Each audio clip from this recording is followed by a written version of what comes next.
our meeting. So hello again, dear guests, participants, colleagues, coaches. So today is the fourth meeting of English Coaching Club. I would like to introduce myself shortly. My name is Dmitry Hokhlov. I'm a certified coach, MCC coach, and it's one of my big projects for all Russian-speaking coaches who would like to make English career or international career and to work with English-speaking clients. So, and this club is an important part of my program, English for Professional Coaches. And today we have a special meeting. We have a special guest, Damian. Let's talk shortly about our agenda. So, how, as you can see on the screen, so today we have two parts. The first part is the topic and our guest, Damian Goldvarg. I'm going to introduce him in some seconds. So, and the topic will be how to become a master certified coach and coach clients in foreign languages. Because I think for Russian coaches it's very important because we know English, we can speak English, and we can conduct coaching sessions in English too. That's why I think it's an additional opportunity for our career as coaches. Yeah. So, and the second part will be short presentation of my program, English for Professional Coaches. It will be Russian, and I will be glad to ask your questions, to have your questions and answer your questions. So, let's get started. So, I hope everybody can hear me and see me. So, you can type your questions on chat box, or it's better, you can use voice. Yeah, you can unmute your microphone and ask Damian questions with voice. Because we're here to practice English, and my recommendation, please speak English, ask questions, and don't be afraid of making mistakes, yeah? Because everybody makes mistakes, that's why. Don't be afraid of making mistakes.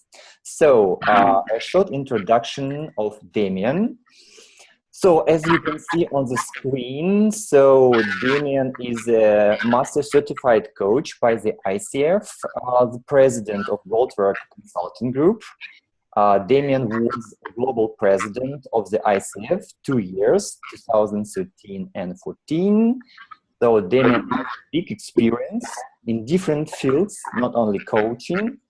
And so as for me, I met Damian through his books and through his webinars for coaches. So I read 2 books of Damian in Spanish, by the way, but it's about coaching and it's about mentoring. So fantastic books, I recommend you these books if you can speak Spanish, and I hope in the future we can see English versions of these books.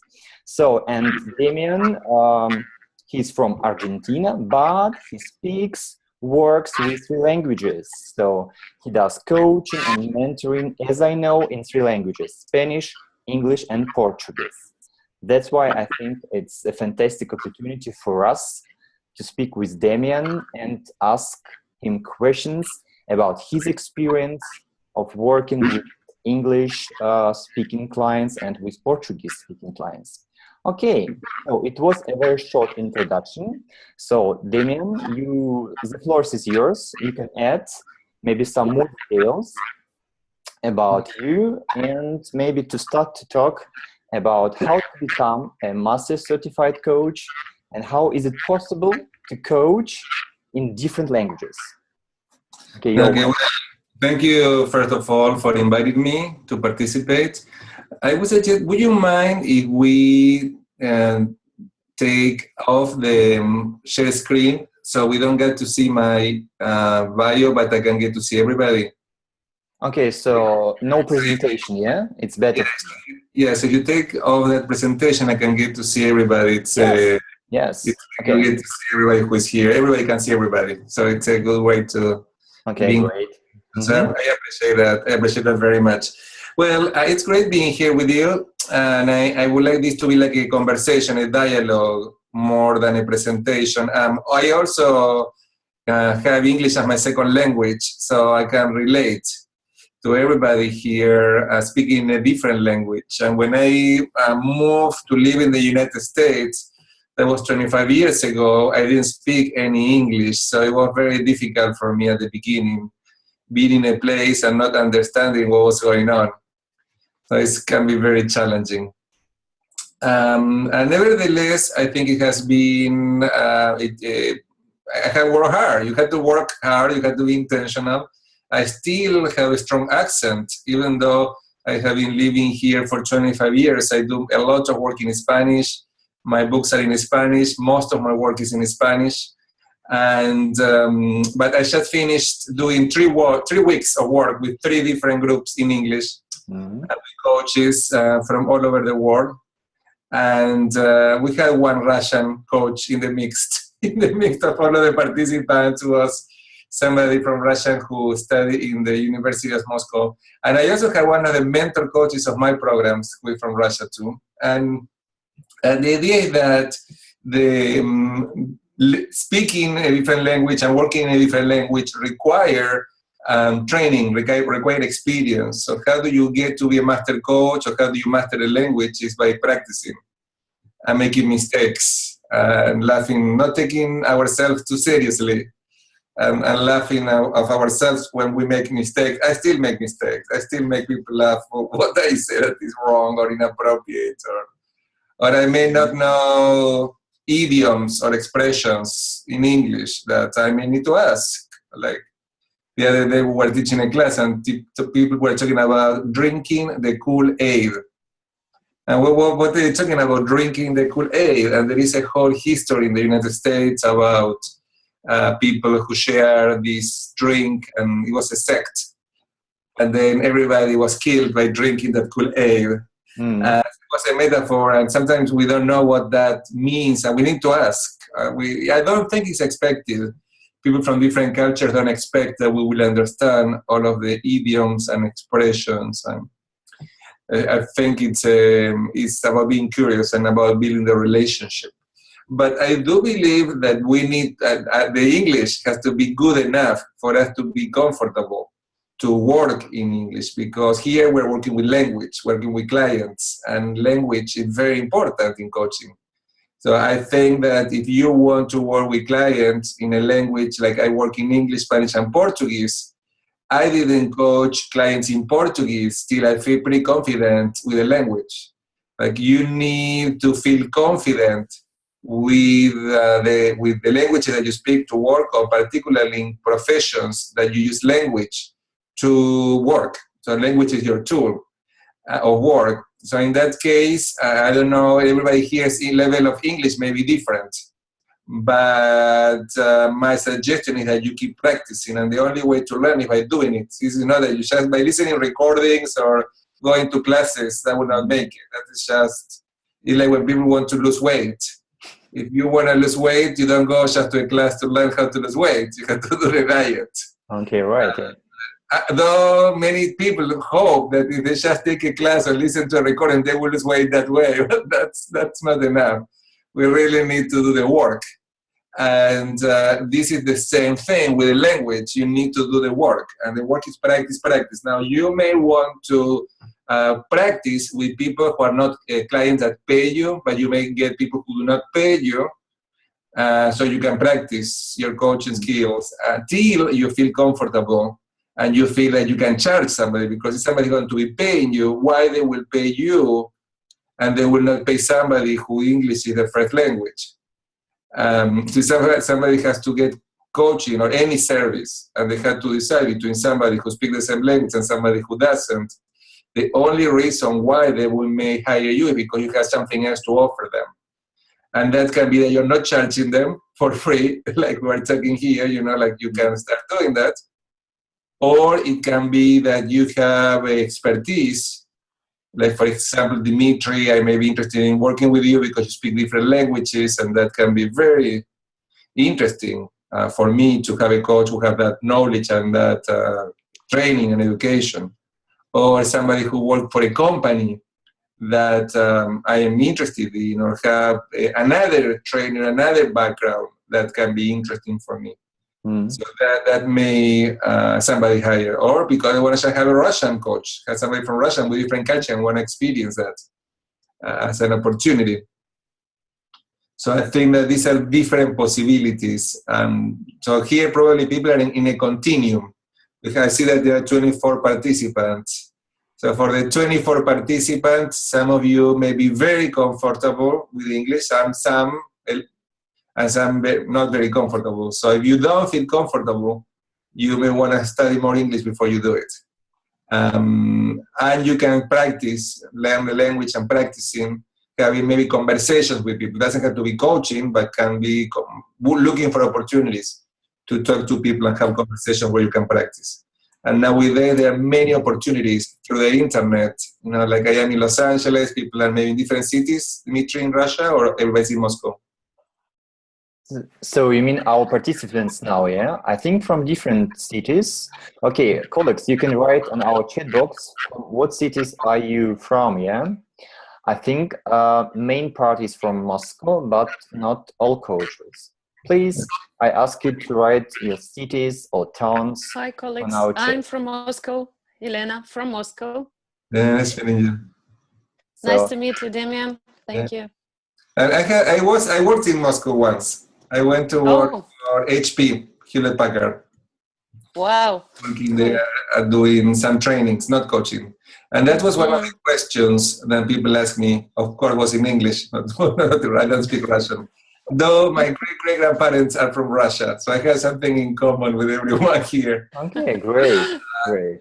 So Damian, we have coaches from St. Petersburg, Moscow, Sumy, Ukraine, Stuttgart, Germany, so France, Saudi Arabia, so Moscow, Ulyanovsk, it's a Russian city, so another country, Uzbekistan, Vladivostok, okay, Barcelona, Spain, so Chelyabinsk, Russia, okay, Netherlands, so different countries today, not only Russia.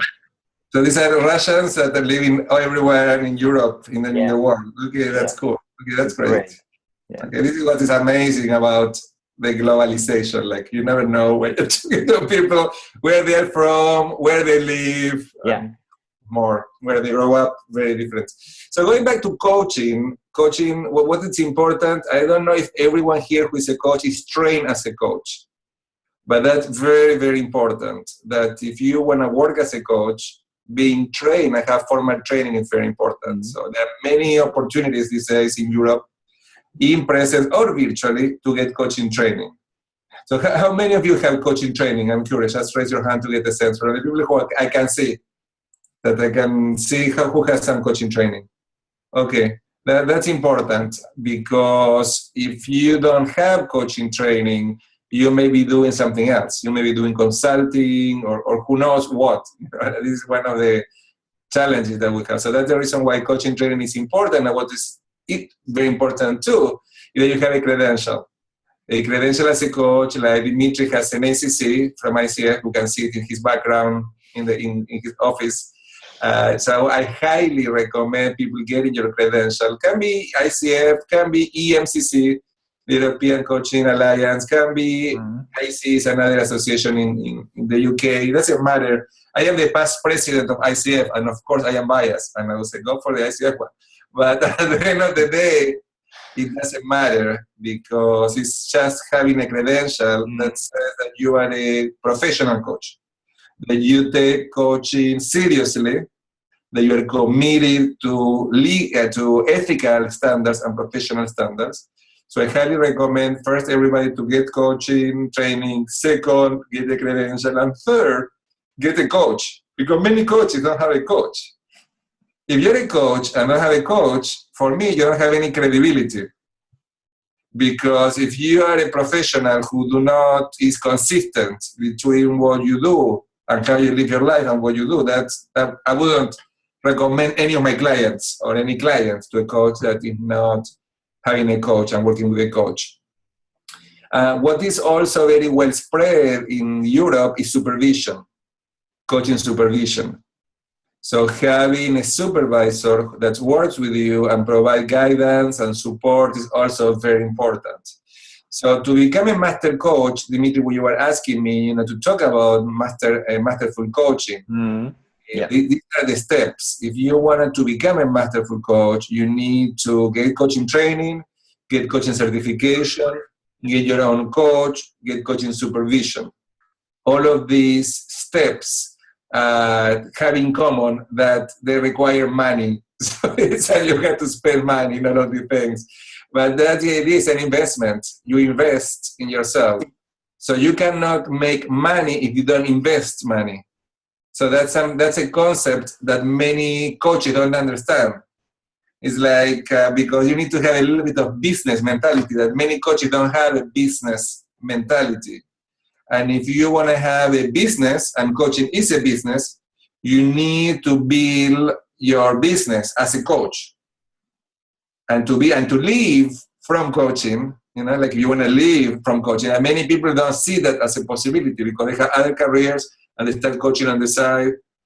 But if you want to make your life and spend and get most of your money from coaching, you need to invest. And you invest in training, in supervision, in keep learning and courses, like I am doing a course too, I keep learning all the time, taking classes, and also in your marketing, in a Google website, in social media. So you need to invest money and time so people can find you. So that if people will not find you if you don't invest in getting visibility in the market. So these are very, very important and key elements. Now, in terms of mastering, in part is practice, in part is keep learning, and in part is supervision. There is no way to grow and develop our skills to be masterful if we don't get supervision. Somebody who can tell us what we are doing right, what we are doing wrong, what we can do better. And I train supervisors, but I also get my supervisor too. So that's a question for everyone here. If you want to be a masterful coach, you need to have supervision, you need to keep taking classes, and you need, and I think this is a space to keep learning, like what you're doing here. It's an opportunity to keep learning. So Dimitri, so far, I know that I saw that there were like 10 questions, so I can go back and read some of them, or we can ask here people to ask questions from what I'm saying. Okay, Damian, I suppose it's better to ask people who are here to ask you questions, yeah? And I recommend to use voice because we all practice in English, yeah? I think it's more live, it's more interesting than to use my questions that I sent to you, yeah? Because it's just a list and maybe not everybody who wrote these questions are here now. That's why, colleagues, I highly recommend you to use this opportunity and ask your questions using voice way, okay, with your voice. Or if you're too shy, of course, you can use our chat box to write your questions, yeah?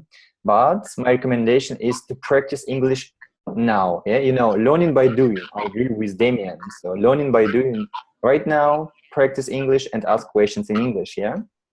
Yeah, Damian, thank you for your time, first of all. And my question is, what the 3 or 4, maybe 5 key points for young coach, for coach student? Mm-hmm. I'm a student. And as a student, 3 or 4 points about what? What would you like to know? The key, I don't know, important point in communication with clients, and I don't know, how I'm looking for something important and key in your coach opportunity. I don't know, something like this. Okay, something like 4 points. What I will strengthen is the idea of the ICF core competencies. So yeah, maybe. Think about 4 or 5 things to pay attention in coaching. I don't know how many of you are familiar with the ICF core competencies. Anybody familiar here? Like, if you're familiar, raise your hand for me to get a sense Okay, so some people are familiar. If you are not familiar with that, that can be an interesting document, Mitri, to study together here with everyone.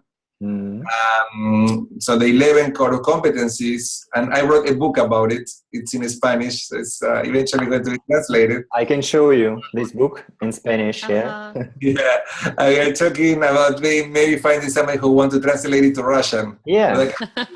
We're working on that. Yeah. So if you can find somebody, that can be good. And the idea is that some of these competencies are key to be an effective coach. For example, a coaching presence. How effective you are in being present in the moment, engaging with your client. To what extent you are in the here and now instead of taking your head and going to other places. So being present is a key competency for a coach. The other one is active listening. It's your ability to listen for what the client is saying, what the client is not saying, what is the energy, the emotions. So you want to listen to all of these different levels. Words, body language, emotions. So listening from different places. And then I would say powerful questioning. And you cannot ask questions that make the client think if you're not listening.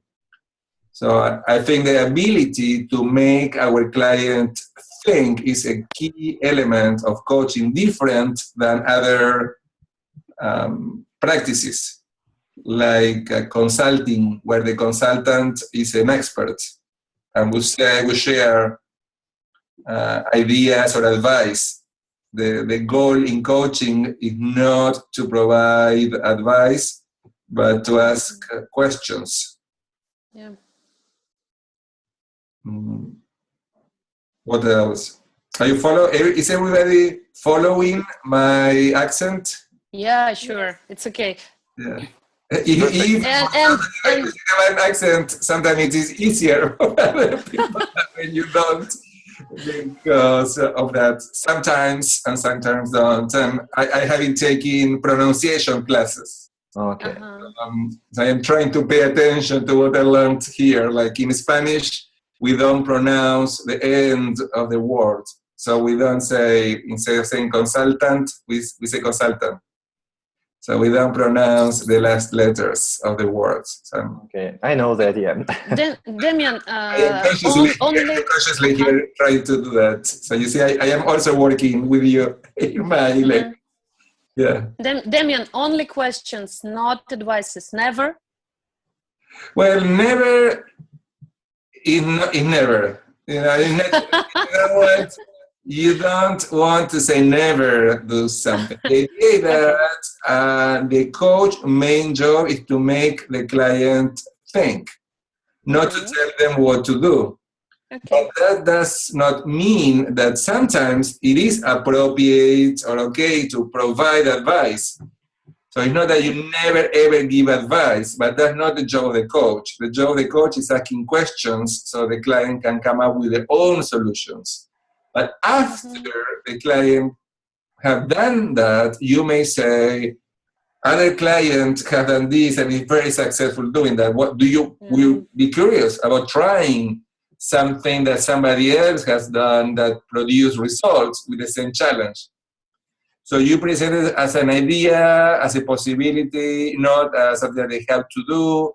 At the end of the day, if you provide advice and things don't work, it's your fault. It's your responsibility. You are responsible when you're asking the client to do things, and if they don't work, then it's also your responsibility. So that's the reason why it's not recommendable to ask the client to tell them what to do, but to ask them to come up with their own solutions. But eventually, you may share some ideas. You may share a book to read, a movie to watch, something that you know that work for you or other people. But at the end of the session, not at the beginning. After the client have done all of the work. And if clients have a question for me, what do you think about my idea? And my opinion is important. That's a good question. That's a good question. At the end of the day, what's important is the client's opinion. So I may say, I may tell a client, you know what I think is not relevant. What is important is what you think. Okay. Or what you want, or what is important to you. Okay. And let's explore what are your fears about what you need to do. Or I like to ask the question to my client is what you may not be considering in this issue. What you may be not paying attention or looking at that is influencing what you're going to do. So it's about helping the client to look at places where he's not watching. And it's like this metaphor of a flashlight, in a flashlight where you can look at places. So let's imagine that it's dark and you're with your client as a metaphor, and the client is looking with a flashlight, a part of what in the room. So the flashlight is looking at something, focusing on something. And in coaching, the idea that we help the client to look at other places with a flashlight that he's not seeing. As a metaphor. How do you like that metaphor? Good. Very interesting. So when you're looking at places that the client is not seeing, then as a result of that, they can make other decisions.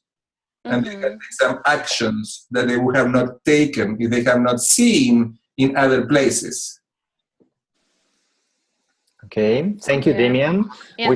Thank you. Yeah, we have one question from Anna Sapožnikova. So Anna, you're welcome. You can ask your question. Hi, everybody. Hi, Damian, Dmitry. I would like to ask such a question. What marketing ways have you used when you were a beginner coach? Except site, I'm not pretty sure about making a site for me now. So except site, except presenting to friends that I am doing coaching from since half a year ago, what else can I do to market myself and bring more clients? Okay, first you need to be a good coach.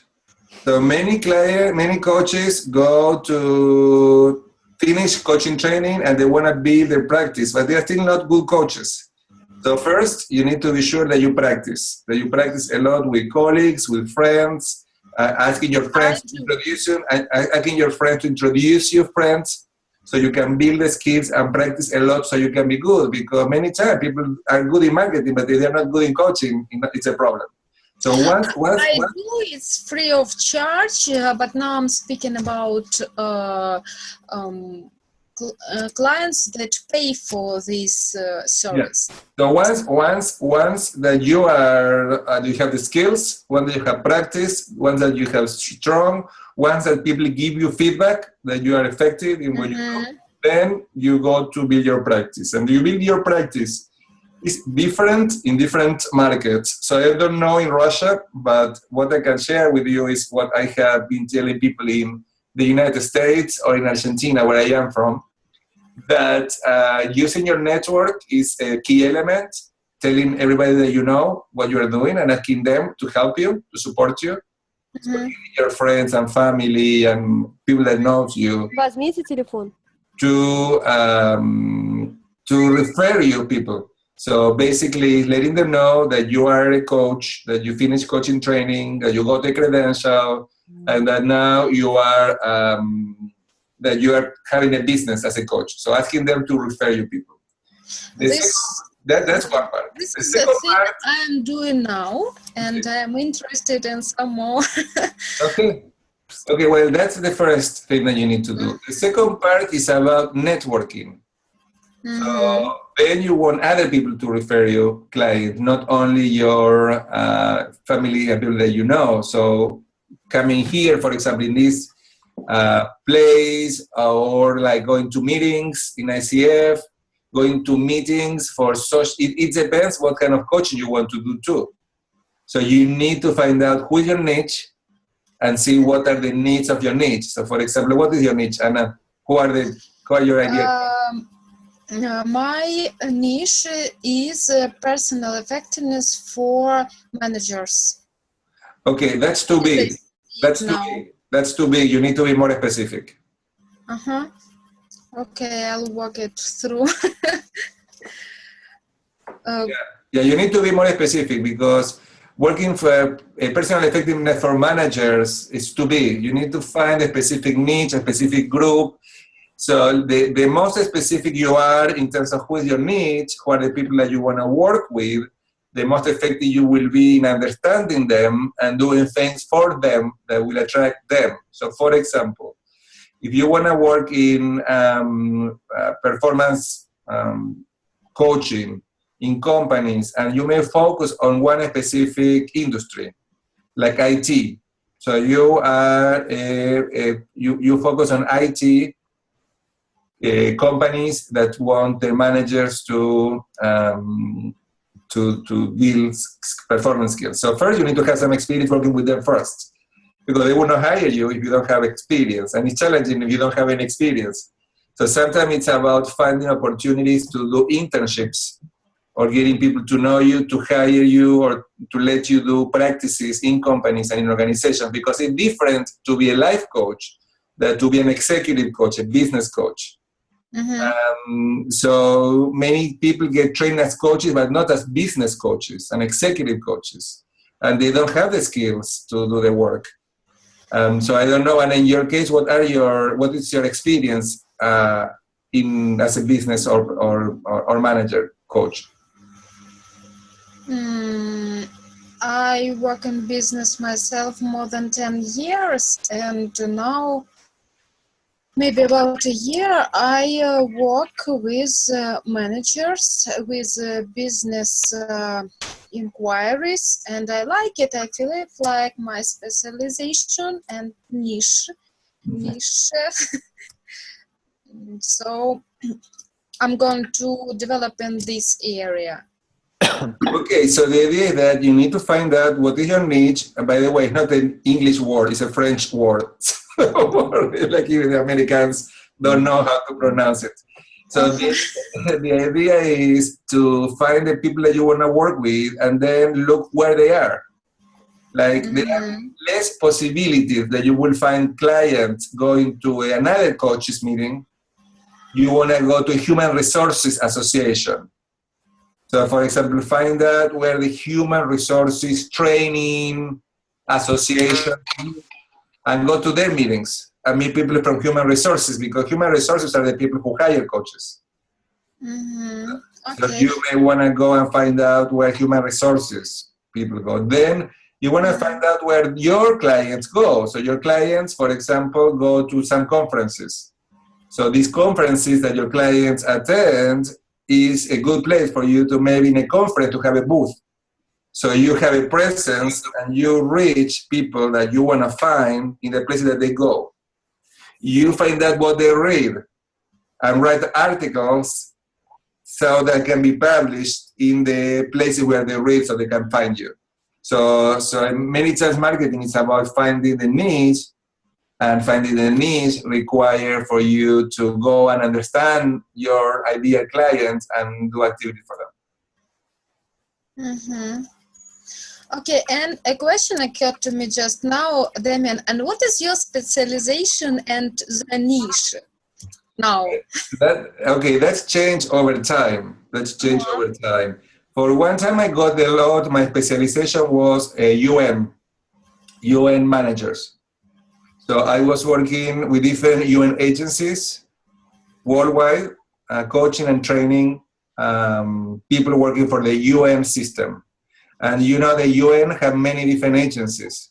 So I work for an agency like the Food and Agriculture Organization in Italy, the World Health Organization, the UN Secretariat in New York, with the UNHCR in Geneva, the Agency of Refugees. So all of these agencies were my clients, and I was coaching and training there. So that was my specialization. Then now my niche are coaches. So now I changed that to work with coaches. So I do coaching training. I train coaches. I do mentor coaching. I train mentor coaches, people to help people to get credentials. I train coaching supervisors. So that's so in life, in your career, you change your niches, you change the people you're working with based on what's come up. So I didn't plan to be this way, but then I wrote the books that are for coaches, for mentor coaches. So you target your business based on your experience and based on where you are and what you want to work with. So where you found that this is for me personally, after being a coach for many years, it is the next step. And then Dimitri, that was one of your coach questions. What happened after you get to MCC? So after you get to MCC, Master Certified Coach, you go to the next level.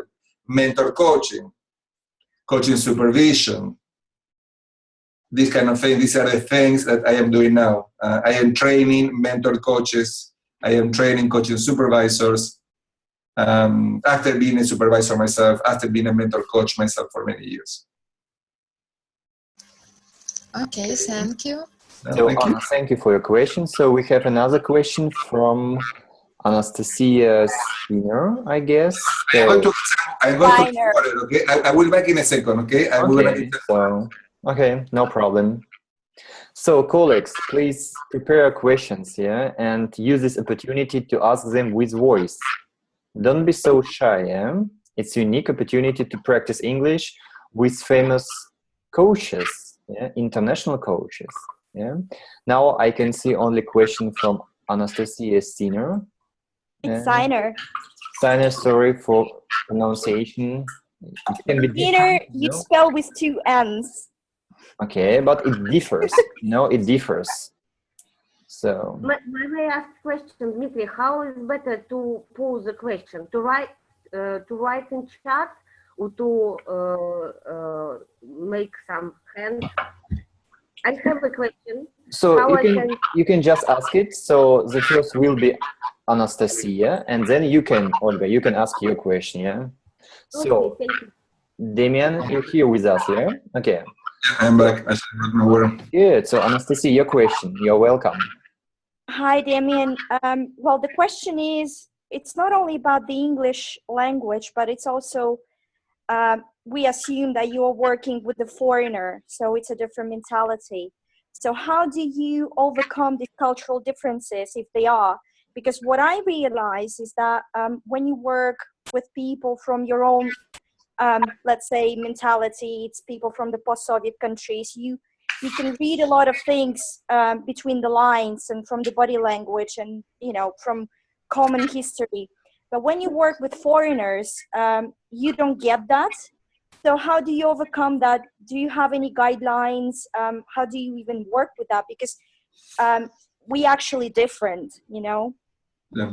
Well, I think that I share with you that I work for the UN, so I work with people from all over the world, the United Nations. So many times these people didn't choose me; they were part of mandatory programs. So they had to receive coaching as part of the leadership development. So many times people were from all over, from Africa, Asia, UN, United States, many different places of the world. So you need to spend more time in getting to know them and understanding them. And the challenge is some may not even want coaching. Let's make it even worse. Like how do you build a relationship with somebody who don't even want to receive coaching? So it is that when you work in this context with people from different cultures, you don't need to be from the same culture, you don't need to speak the same language originally, but you need to be able to understand each other. So the idea is that you ask questions so you get to know the person. So here where you have to be curious. You need to be curious, you need to want to understand what are their ideas about coaching. Some cultures are not very open to coaching. Exactly. They see it intrusive, and they see that I don't want to share with you my challenges. I don't trust you, so building trust can be challenging. And the only thing that you can do is just to ask questions to understand what are their concerns, what are their fears, what are their ideas about coaching and about you who are from a different culture. Because as you are afraid that they may not understand you, they are afraid that you may not that you may not understand them. So they may ask the same question that you're asking yourself. So they may ask themselves, this coach is from a different culture. How do I know that him or her will understand me? And here is by showing that you can understand them is when they build the trust. So by starting the conversation and asking questions and showing understanding, that is what helps to build that trust. But there is not recipe. No, there is not a recipe. There's not only one way to do this, but it's about building trust. And you build trust by showing interest and by showing understanding. If the client feels that you are curious, that you're interested in them, and you are understanding them in the process, they are more open and willing to work with you. So that would be my main responses. Fair play, thank you. Yeah. Okay, Damian, thank you for your answer. Okay, who can ask a question too? So okay, Olga, you're welcome. Okay. Hello, everybody. I am from Moscow, and my question is about coaching definition. Coaching is very popular now in other countries and also well known in international corporation in Russia as well. But most of population of Russia don't know about coaching. And then you pronounce first time that I'm a coach. I do coaching. How to explain people who don't never heard about this practice? What is it? Very short and attractive way. How you can do it if you?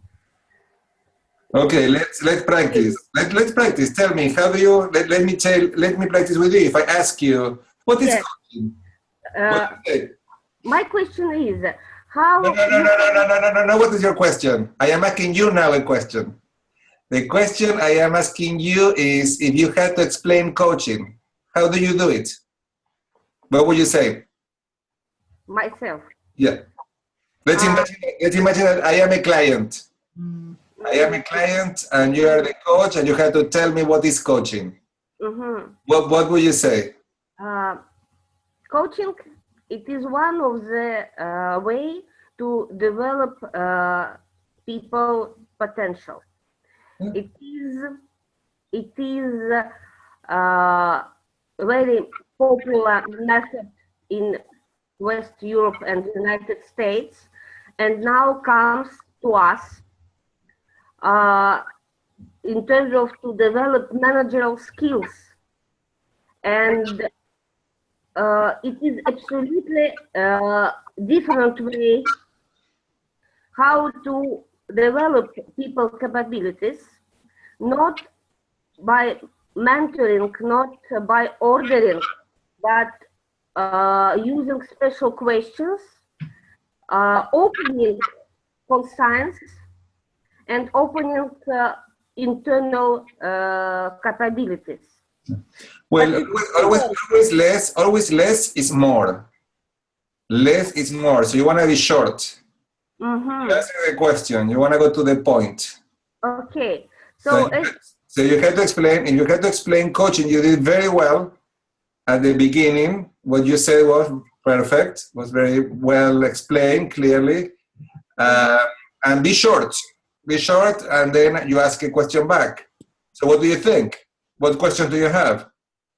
You don't want to be talking and talking when you are selling coaching. You want to go to the point. Okay. Tell them what is coaching. Yes. And then ask them, what question do you have? So again, you want to be interested more than interesting. So I think in language, this is important. When you are selling your services, it's not about being interesting. It's not about showing everything you know, but it's about being interested.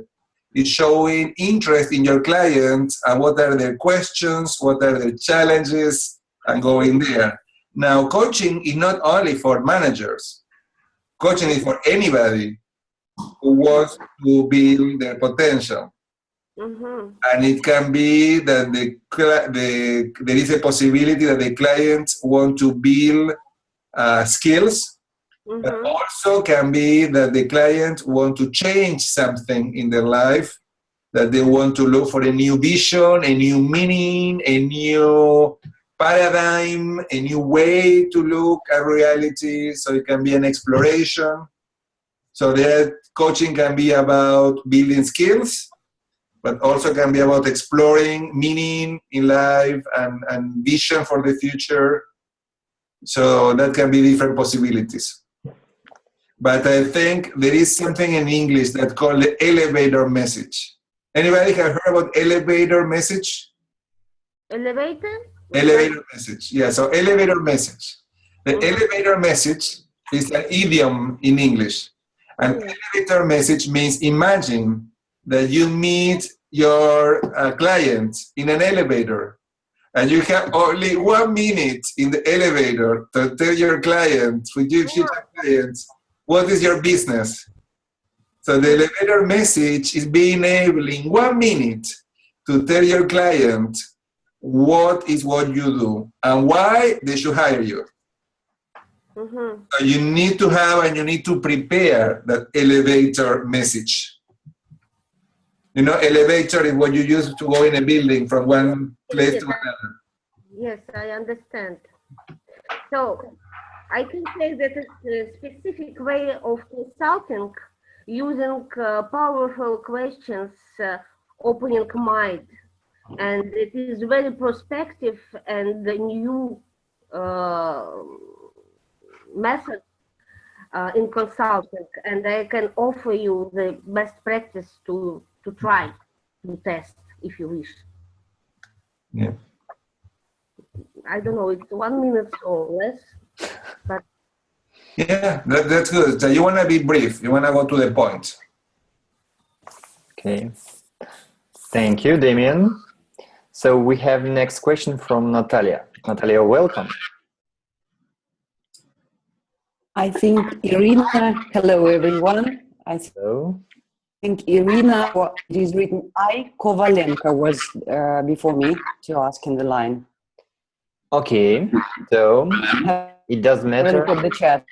Okay, Natalia or Irina, okay. Okay.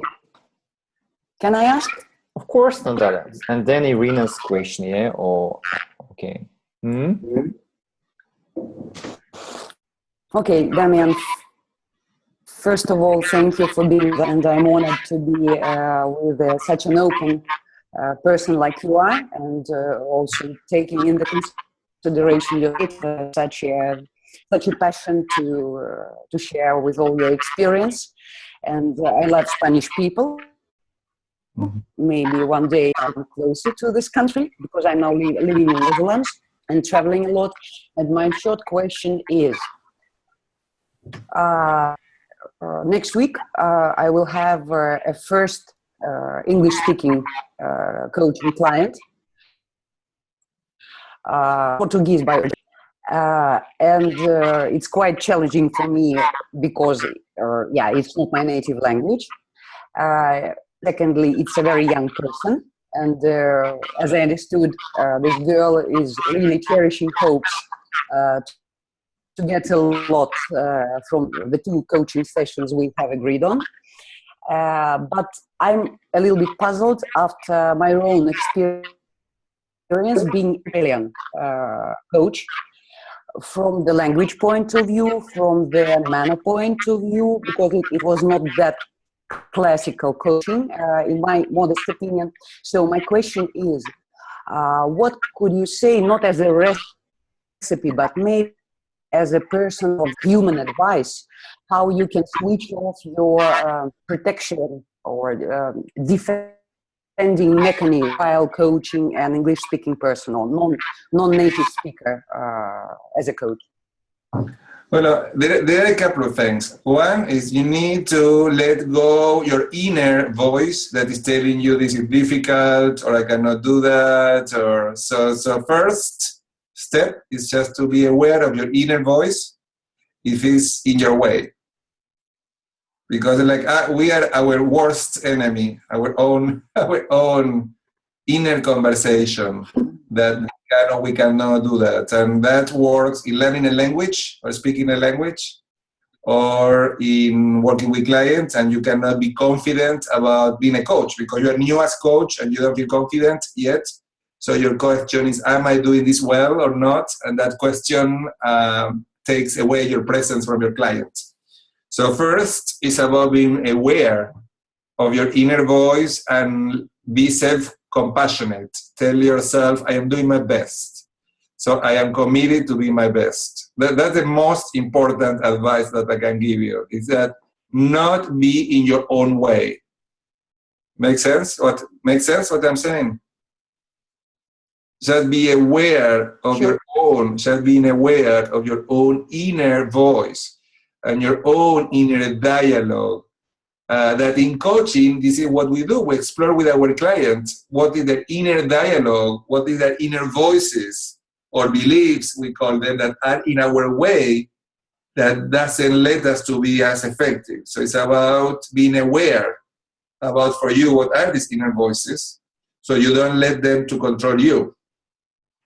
The second piece, more from a practical perspective, is about speaking slower. Like now, I am speaking slower here. I speak fast, and I speak fast in all languages. So even people in Spanish, that is my first language, when I teach in Spanish, sometimes for people it's difficult to follow me because I go fast. And some people don't like that, but I do like it because that makes them pay more attention. So I see it as something positive. Not everybody will agree with me, and that's okay. We all need to have our own ways of being and working, and we need to know when is the right time to slow down, like I'm slowing down now here, and when is the time to go faster, so people can be paying attention. So it's different in different contexts. We need to regulate that, but definitely going slower. Not guessing what the client is saying. That's a problem. When you don't understand and guess. And sometimes that happens because of technology. Sometimes technology, there is a bad technology and you cannot hear well when you work virtually, even in the same language. There is problems with the sound, like before with a colleague was problem with the sound, was not problem with her English, but problem with the sound. So it was cutting, so you cannot hear the whole thing. So when that happens, you cannot guess what the client says. So that is very, very important. That is a concrete, practical advice. If you do not understand something, don't be embarrassed in asking again. That is better than trying to guess and guess wrong. It's like you're trying to figure out and you think the client said something, and then you say something because of that this is not what the client said. That's a big problem because you're breaking trust and understanding. The clients think my coach is not understanding me. So it's better for you to be sure, and if there is not understanding, if you keep asking and there is not clear understanding to each other, you need to say, I'm sorry, this is not going to work. I am not a good match. So it's also knowing that sometimes may not work. That's the worst scenario. The worst scenario is, I'm sorry, this is not working. English is not my first language. I am not the best person working with you. And working in English, I have people with different accents. Like I work with people from all over the world. And sometimes, for example, working in India with some people from India, I cannot understand anything they say in English. So if I cannot understand, I have to say, I'm sorry, I cannot work with you. Sometimes we need to say that. If we cannot understand, we cannot understand. Nothing to be able to do that, just to acknowledge it and to say, I'm sorry, I am not the best match to work with you in this context and with this client. That's the worst thing that can happen. That is not so terrible. There are more coaches for the client, and there are more clients for you. Thank you. Yeah. Okay, Damian, thank you. I have a short question for you. How much time do you have for us today? We agree 1 hour, so I can spend 5 more minutes if we need to, like 10 more minutes. Okay, so 5-10 minutes, yeah, more. So colleagues, some of you wrote questions on chat, but we have a lot of messages. That's why. Please feel free to ask your question. So I don't know the order, who was the first, second. So Vladimir, you can ask your question. You're welcome. Hi, Damian. I'm Vladimir from Moscow. And the question is, for example, if I live in Germany and I'm German, and I used to speak my Hochdeutsch, and I don't want, for example, to speak English, even with a foreign coach. Does it mean that that man from Germany, he'll trying to seek Germany-speaking coach? Am I right or not? Yeah, if the client has a choice, and they rather speak with somebody whose first language is German, then you can be a good, that can be better for the client. And I think that's right. Many times client can choose, but many times client cannot choose. It depends on the contracts and who the company hire.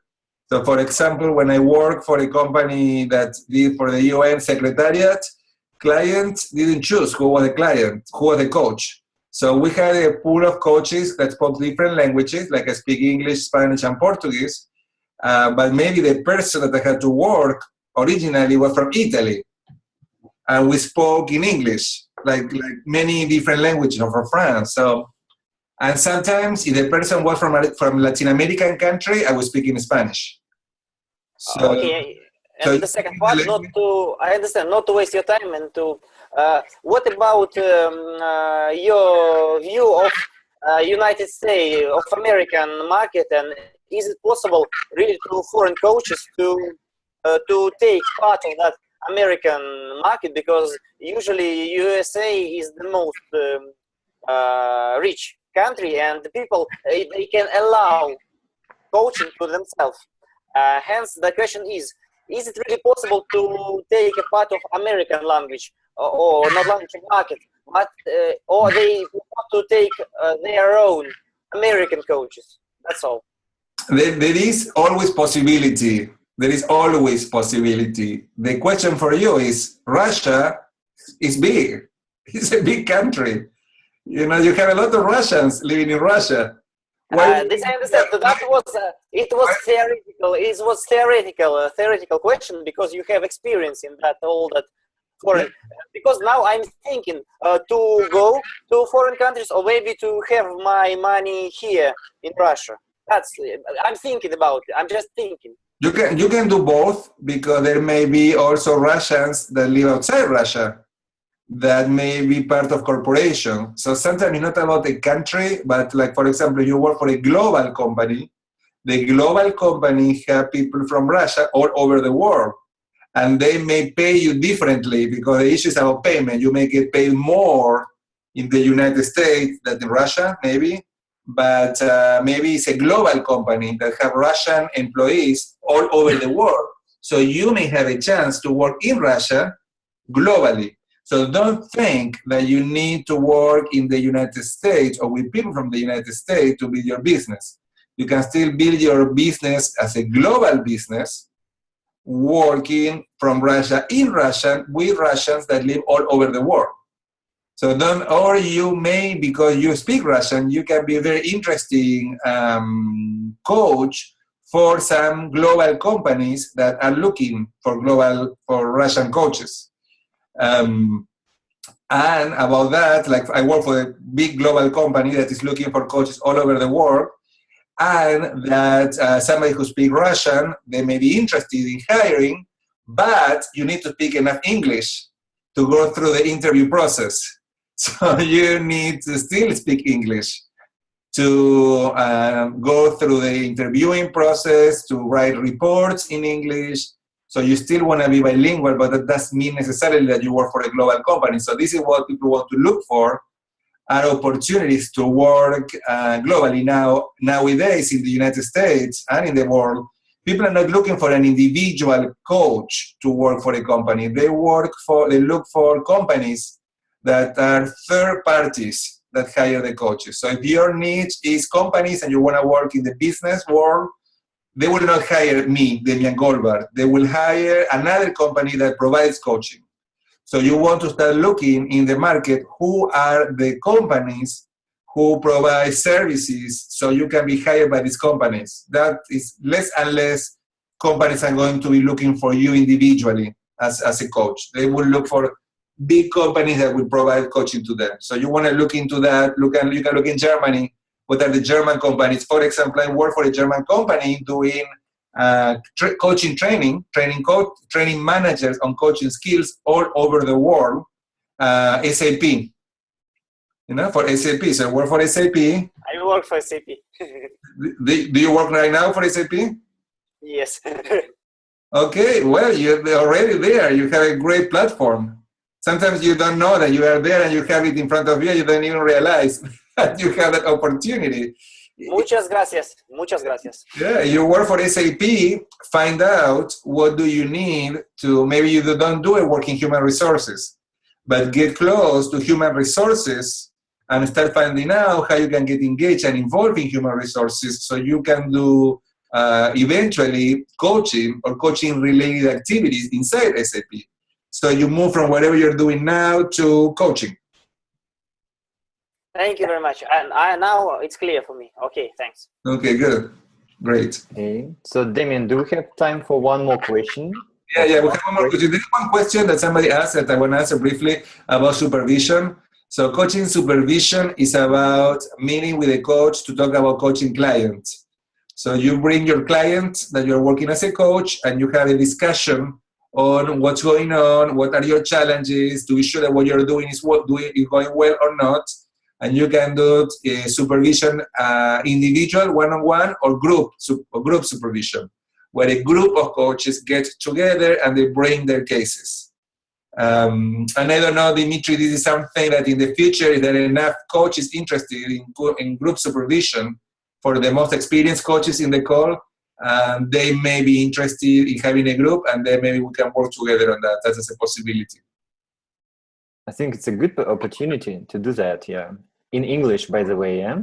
Yeah. Yeah. Okay, good. So, okay, and we have one more question from E. Kovalenko. So maybe it will be the last question for you, Damian, yeah? So looking backward to your own career growth, what do you think helped you most to achieve such a high level in coaching?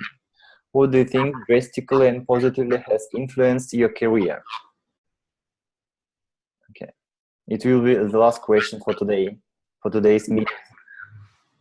Well, this is what I said before. I worked hard. I practiced a lot. I got my own coach, my supervisor, my trainings. I invested a lot in myself. I invested in my website. I'm going to write here my website if people want to practice English. And go to my website and see goldvargconsulting.com. So you can get to see there like a website, how it works, the key elements that you want to have in a website. Social media, you can, if you look in social media, if you look in LinkedIn, with my name and last name, you can become friends. We have here in this course 27 people. If you want to invite me to be in contact with you, building your network through LinkedIn is a good investment. Also Facebook. In my Facebook is the Goldvarg Consulting Group. In that group also I posted things in Spanish and English about things happening. So if you want to also become friends, in Facebook and be connected in the Global Consulting Group. You can also learn about things that I do for free in English, so you can also practice and come and attend some of the webinars. There are many webinars that ICF chapters provide for free, so you can also go and attend for free without paying anything, and you can just practice your English. ICFLA.org.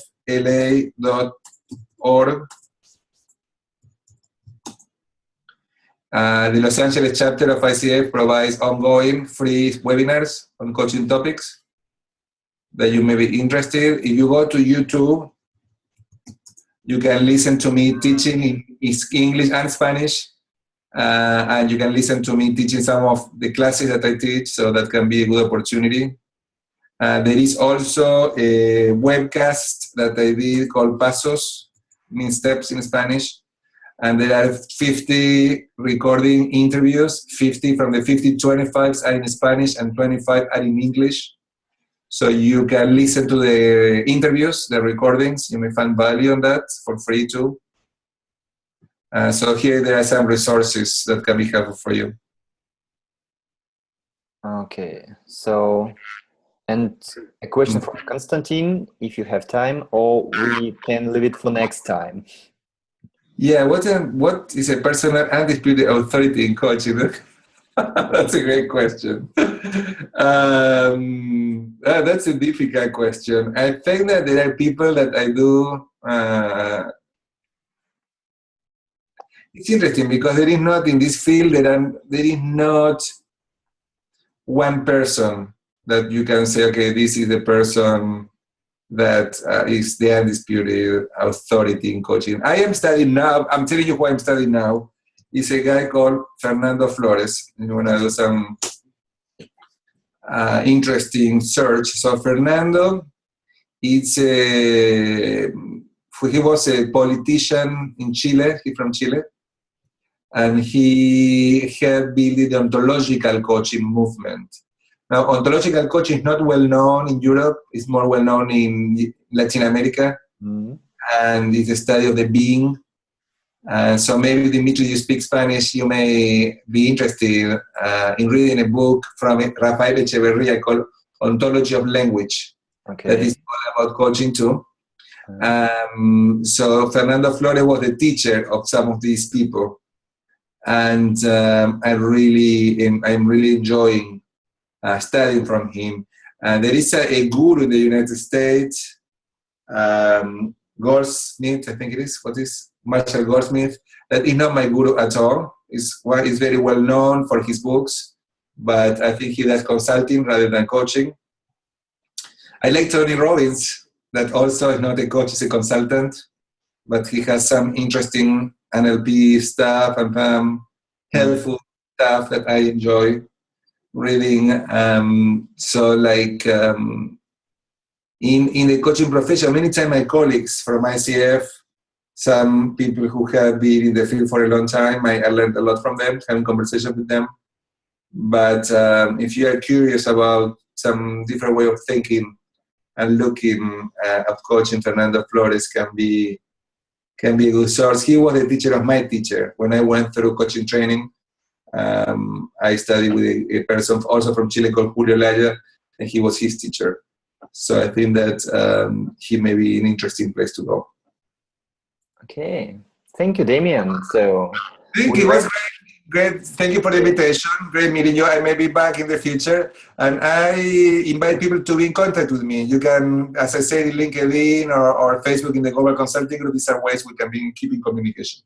Yeah, Damian, thank you. Many thanks from all participants to you that you find time and accepted our invitation to be with us today. I think it was a big of use to spend time with you and practice English and ask questions, get answers, and get some useful information from you. Yeah, thank you very much. And let's stay in contact. Yeah, definitely. Okay. Great. Take care. Thank you. Bye. Bye. So, colleagues, we are finishing our first part of our meeting. So it was devoted to Damian. And now, if you are interested, please put on chat box to find out information about the course English for Professional Coaches. Коллеги, по-русски, да? Если интересно, у нас есть минут 10. Я мог бы рассказать о программе, которая стартует в октябре, как раз английский для коучей. Если вам интересно, поставьте плюсик. Я вижу просто некоторых своих студентов здесь. Если интересно, поставьте плюсик. И мы посвятим какое-то время. Коллеги, кому это пока не актуально, спасибо, что были с нами. И присоединяйтесь к нашим встречам.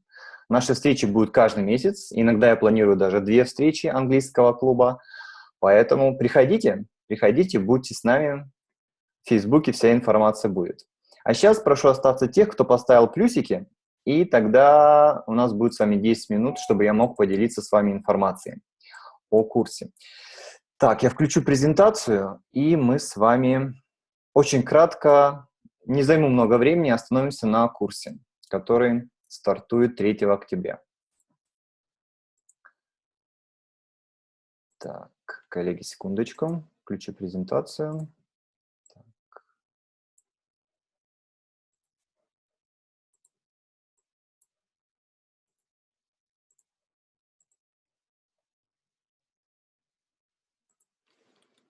Коллеги, поставьте, пожалуйста, лучше скажите голосом, видно ли вам презентация. Давайте общаться голосом. Видно. Да, отлично, Владимир, спасибо. Так, коллеги, 3 октября стартует курс английский для профессиональных коучей. Этот курс уже работает с января этого года, но 3 октября будет осенний набор, осенние группы. И очень приятно сегодня видеть некоторых моих студентов, которые обучались, либо обучаются на этом курсе. Поэтому, если будет возможность, можно рассказать о своих первых впечатлениях. Курс построен помодульно. 6 модулей, 6 разных уровней. Соответственно, первый модуль – это для тех коучей, у кого практически нет знания английского языка. И, соответственно, 6-й модуль – это Advanced English. То есть, если у вас уже уверенное знание на высоком уровне. Что входит, что собой представляет данный модуль? Это 24 групповых занятия за 3 месяца, 2 занятия в неделю. Группы будут от 3 до 6 человек. Занятия будут час 20.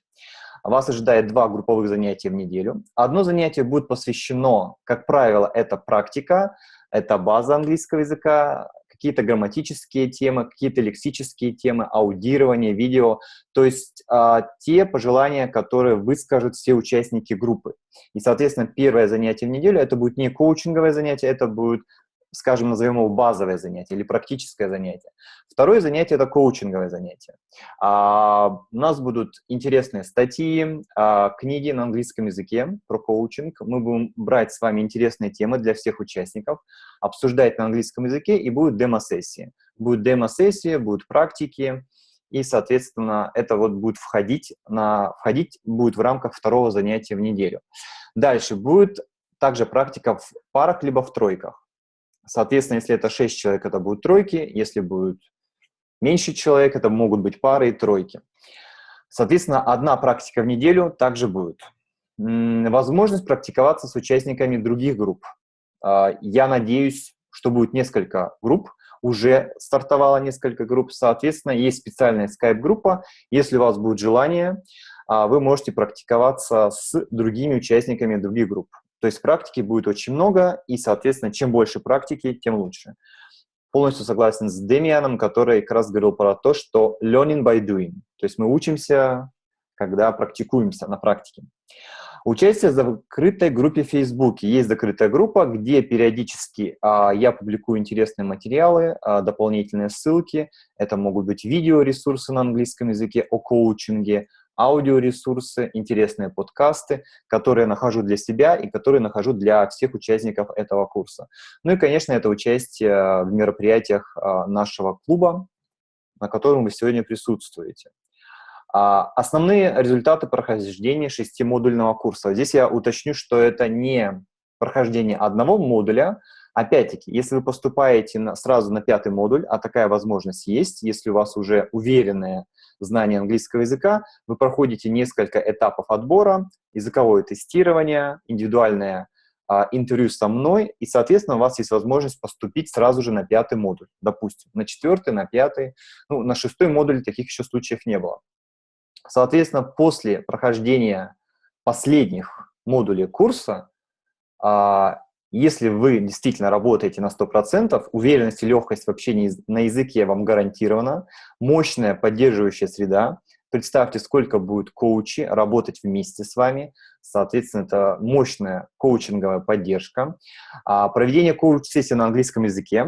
Как я вам сказал, второе занятие на неделе – это всегда коучинговое занятие, плюс ваша практика включает проведение коуч-сессий. Чтение книг и статей на английском языке – это базовые книги на английском языке, плюс интересные статьи, последние веяния в коучинге, последние или самые интересные техники. Постоянно будут какие-то статьи либо книги. Вы получите все необходимые знания и умения для международной карьеры, имеется в виду для проведения коуч-сессий. То есть все вопросы, которые у вас будут возникать, мы с вами будем прорабатывать на встречах. Если у вас будут какие-то трудности, мы это все будем с вами прорабатывать на наших встречах. Готовность к участию в международных конференциях и проектах. Вы, наверное, знаете, Damian уже об этом сказал, ICF Global проводит очень много конференций, в которых возможно участие, но не много коучей из России, к сожалению, принимают участие в этих конференциях. Возможно, это неуверенность, возможно, это недостаток практики общения на языке. Соответственно, мы с вами будем говорить на коучинговые темы, и по опыту могу сказать, у вас будет готовность в том числе выступать на конференциях ICF и участвовать в международных проектах. Конечно, вы сможете рассказывать о себе всему миру на английском языке, так как я уверен, и у меня есть такой опыт, мой опыт и опыт коллег, можно и нужно находить англоговорящих клиентов. Вот, Владимир, вы задали вопрос, да, про американский рынок, да. Мое личное мнение, исходя из моего опыта как российского коуча, легче найти клиентов не из Америки или Великобритании, а из стран, где английский не является родным языком. То есть, опять-таки, это страны Восточной Европы, это те же страны Южной Америки, где, возможно, не так много коучей. Да, если у вас будет бренд, у вас будет мощная программа, а вас будут узнавать клиенты из небольших европейских стран в том числе, то вы можете работать на английском языке с клиентами, для которых английский не является родным языком. И, кстати, это легче. Соответственно, будет легче вам как коучу и легче клиенту работать. Вот могу сказать по опыту, вот такой опыт, наверное, такой формат самый возможный или самый вероятный. Ну и, конечно, максимальное использование преимуществ членства в ICF. Не все члены ICF пользуются всеми преимуществами. Коллеги, сейчас у меня презентация заканчивается. Пожалуйста, поставьте плюсик в чат, кто является членом ICF. Просто интересно, кто из вас является членом ICF.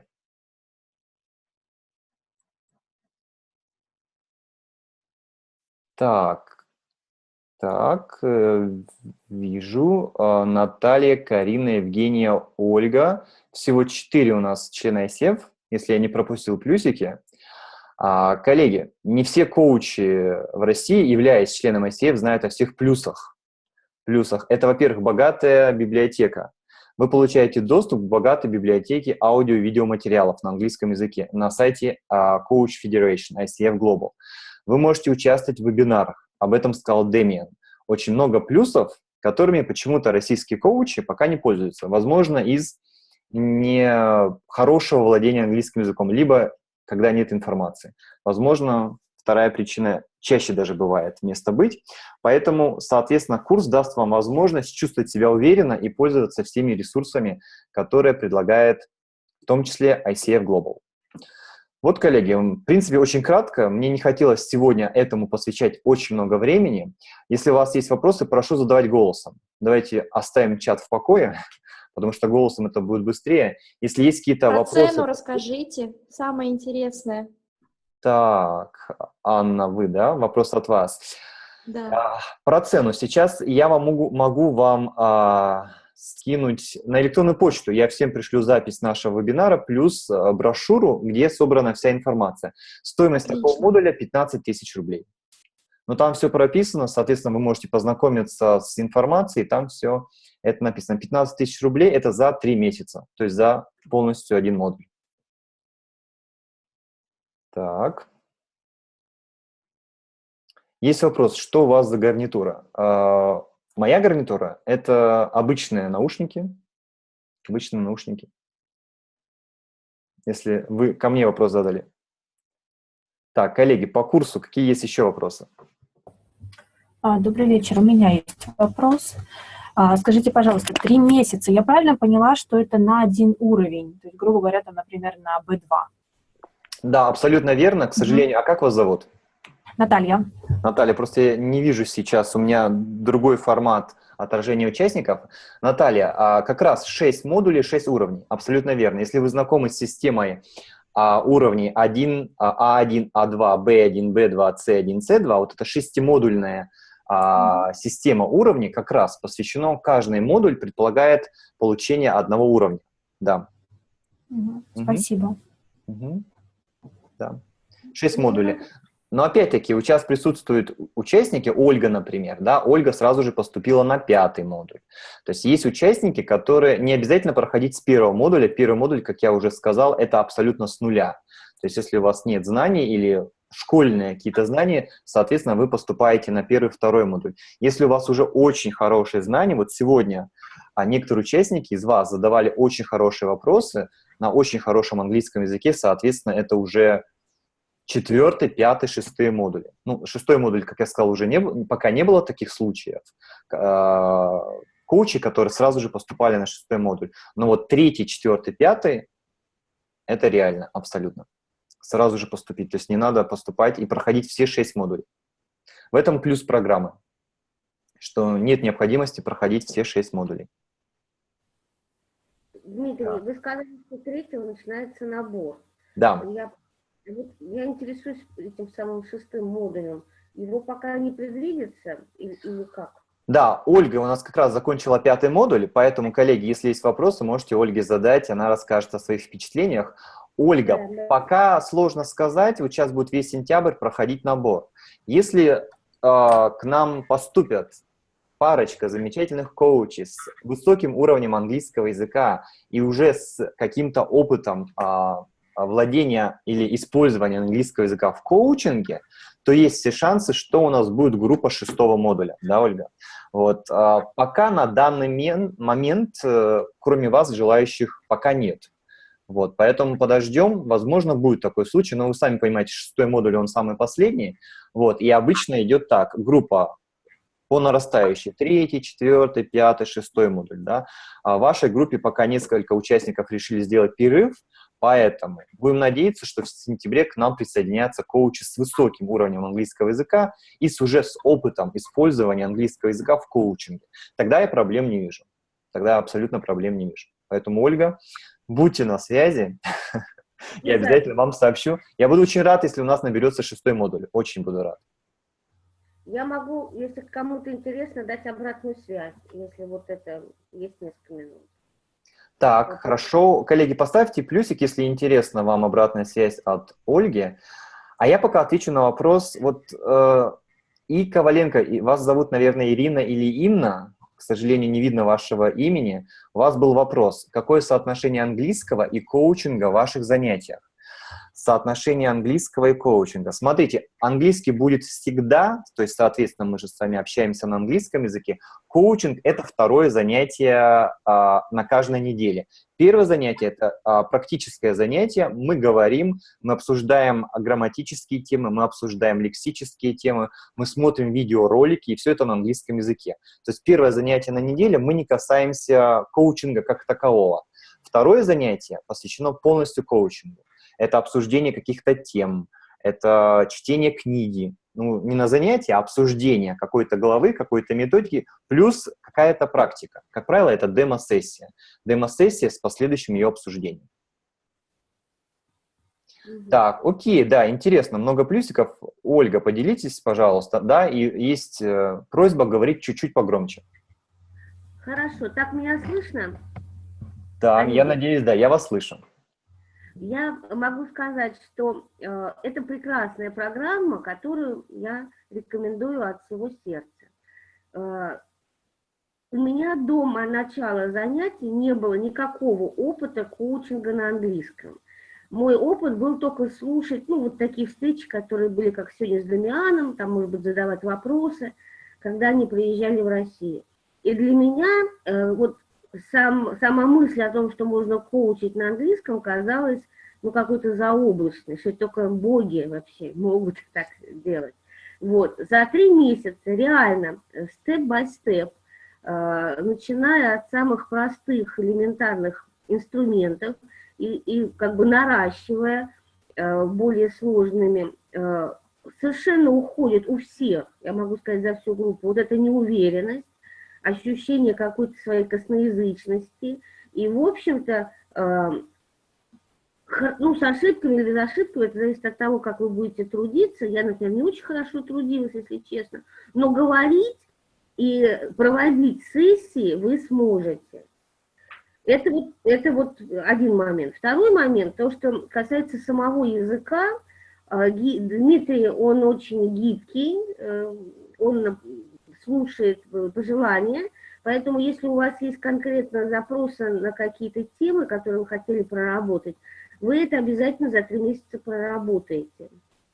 И с точки зрения качества вот самого именно английского языка, с точки зрения грамматики, там, специфики, тоже, ну, как бы уровень поднимется однозначно.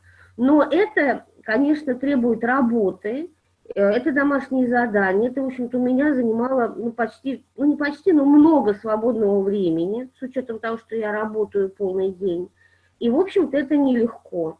3 месяца продержаться вот в таком режиме, то есть это, ну, как бы надо настраиваться, что это будет время, которое вы будете от других каких-то своих задач отбирать ради этого проекта. Это того стоит. Да, это честно. Ольга, спасибо. Я прокомментирую, несколько было вопросов. Евгения спрашивает, Ольга, вы какой и сколько модулей закончили? Могу ответить за Ольгу. Ольга закончила 1 модуль, она поступила сразу на 5-й модуль и прошла 3-месячное обучение. То есть именно 1 модуль, 3 месяца. Еще мне хотелось бы прокомментировать. Ольга сказала, что достаточно напряженный режим. Конечно, коллеги, если вы поставите себе амбициозную цель, взять 100%, ну, за то, что вы заплатили, и пройти модуль действительно, взяв максимум. Конечно, это требует определенной работы. Но, опять-таки, если вы поставите себе более низкую цель, и все равно вы будете присутствовать на занятиях, выполнять, вы получите плюс, но, конечно, результаты будут ниже. Мне очень часто задают вопрос, а сколько надо времени на подготовку занятия? Я просто такой человек, который работает очень много. И перфекционист, поэтому, когда если бы я проходил мой курс, я бы готовился, наверное, 1 час в день. Опять-таки, есть коучи, которые уделяют, возможно, 15 минут, 20 минут, возможно, 1-2 часа в неделю всего. Опять-таки, если вы хотите получить максимум, то вы, наверное, будете себе ставить высокую планку. И тогда вам понадобится больше времени. Но, опять-таки, можно поставить более низкую планку, и, соответственно, можно, опять-таки, совмещать с какими-то проектами. Конечно, у вас будут приоритеты. Если у вас будет курс английского в приоритете, тогда вы будете посвящать больше времени. Если чуть меньше, не в приоритете, можно посвящать и меньше времени. Но, опять-таки, результат, конечно, будет меньше. Да, не такой, может быть, стабильный, не такой заметный. Тут все зависит от вас, на самом деле. Так, еще, по-моему, были вопросы. Набор не октябрьский, просто мне все интересно, только планы были определенные другие. Когда будет следующий набор после, примерно, после вот этого, который октябрьский? Владимир, я предполагаю, это будет январь после январских праздников. Январь, где-то середина января. То есть вот сейчас в моих планах это середина января. Мне больше подходит. Все, услышал, хорошо. Да. Вообще я планирую наборы каждые 2-3 месяца. Ну, не 2, наверное, каждые 3 месяца. У меня сейчас будет такая, наверное, система, 4 раза в год будут наборы. То есть будут определены даты и будет 4 раза в год наборы. Да. Так, еще были вопросы, по-моему, у кого-то. Коллеги, если... вы извините, я уже просто у меня по времени регламент. Всем большое спасибо, очень Владимир, было познакомиться. спасибо, что были с нами. Так, коллеги, на какие вопросы я еще не ответил? Так, Карина, а время занятий утро-вечер? Отвечу на этот вопрос. Давайте я сейчас вам скину ссылочку. Это ссылочка на регистрацию на курс. То есть это регистрационная форма. Вам необходимо заполнить, дать ответы на эти вопросы, и в зависимости от того, какое вам время подходит, вы указываете. Вам подходит утро, вечер, день, конкретное время. И в зависимости от этого будет подбираться группа. То есть нет такого сейчас заранее запланированного времени. Допустим, подберется 4-5 человек вашего уровня, примерно вашего уровня, и, соответственно, будет находиться общее, удобное для всех время. Пока мы работаем в таком режиме, пока нету общего расписания, под которого вы должны подстраиваться. Это время, которое вам подходит, и, соответственно, обсуждается только с участниками вашей группы. Да, гибкий подход, на самом деле, да. Пока, к счастью или к сожалению, нету большого потока желающих коучей пройти курс английского языка для коучей, поэтому большого потока нет. Поэтому очень гибкий подход, когда будет, я надеюсь, больше желающих, тогда, возможно, будет уже задано конкретное время занятий. Так, Евгения, какой модуль выбрать? Это решается при собеседовании, тест. Да, Евгения, вы проходите несколько этапов отбора. Не пугайтесь, они легкие. То есть несколько раз заполняете регистрационную форму, проходите легкое тестирование, ну, как сказать, легкое, небольшое тестирование, а потом индивидуальное собеседование.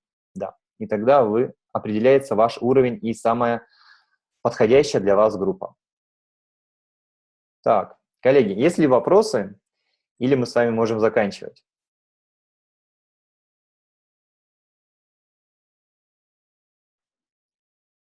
Так, хорошо. Мне бы хотелось, если есть желающие, поделиться вашими впечатлениями. Можно на русском языке. Как вам встреча? Давайте на русском языке, наверное, поделимся. Может быть, были какие-то трудности в понимании Дамиана, или вам очень понравилось, вы все понимали. Вот кто еще сегодня не говорил, я вижу несколько знакомых лиц. Вот, пожалуйста, поделитесь. И даже незнакомых лиц тоже поделитесь вашими впечатлениями. Очень в 2 словах.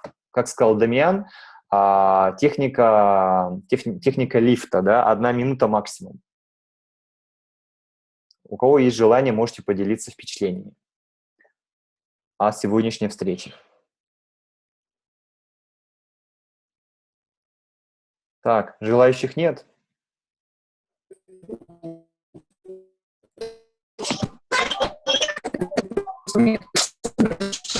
Так, вас плохо слышно.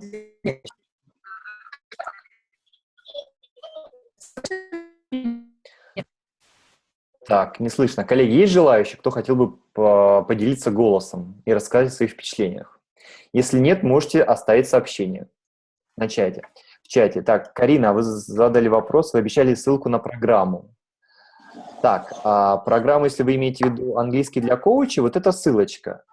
Это ссылочка, сейчас вам отправлю. Почему она не отправляется? Сейчас, секунду.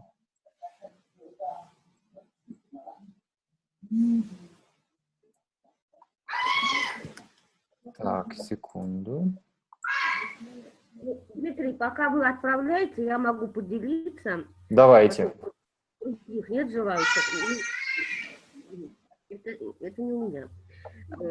Мне очень понравилось. Язык Дамиана мне был понятен, наверное, процентов на 90. Так. Мне понравились вопросы других участников и возможность послушать другой язык. В смысле, других участников. Мой вопрос, честно сказать, я ожидала услышать какую-то хорошую формулировку. Вместо этого произошла вот такая реверсия, и мне пришлось там самой работать. Вот, это круто. Это вот, отличная возможность попрактиковаться на английском языке. Да, но я, честно сказать, не была готова к этому.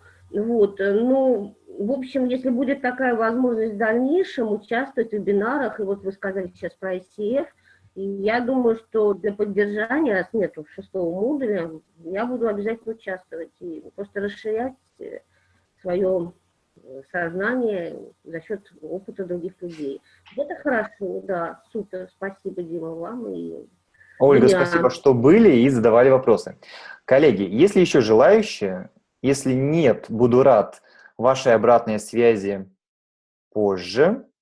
И если у вас будет интерес, я обещаю на этой неделе вам прислать запись встречи и, соответственно, информацию по тому, как присоединиться к нашему курсу. Если будут желающие, присоединяйтесь, заполняйте регистрационную форму и приходите на курс.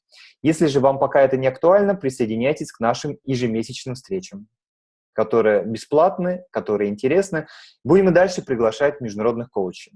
У меня сейчас идея приглашать коучей, англоговорящих коучей. Это, я думаю, очень хорошая практика. Опять-таки, знакомство с опытом международных коучей плюс практика на английском языке. Так, Елена, спасибо за вашу обратную связь. Наталья тоже спасибо. Коллеги, все, до новых встреч. Не прощаемся. Следите за информацией и присоединяйтесь к следующим нашим мероприятиям. Счастливо. Всем пока.